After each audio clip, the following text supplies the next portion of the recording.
हवाओं में बहेंगे, घटाओं में रहेंगे, तू बरखा मेरी, मैं तेरा बादल पिया।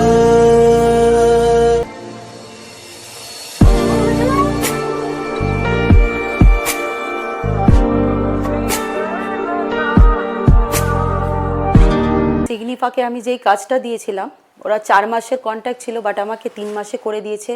সবকটা খুবই কাস্টমাইজ করা ছিল, আমার মনের মতন হয়েছে। তাছাড়া আবির প্রচণ্ড হেল্প করেছে। সব থেকে ভালো জিনিস আবিরের একটাই আমার ভালো লেগেছে, ও নিজে দাঁড়িয়ে থেকে কাজগুলোকে খুব কমপ্লিট করিয়েছে। আমি ফার্দার আমার কলিগ রিলেটিভ যারা আছে, আমি সিগনিফাইকেই রেকমেন্ড করব।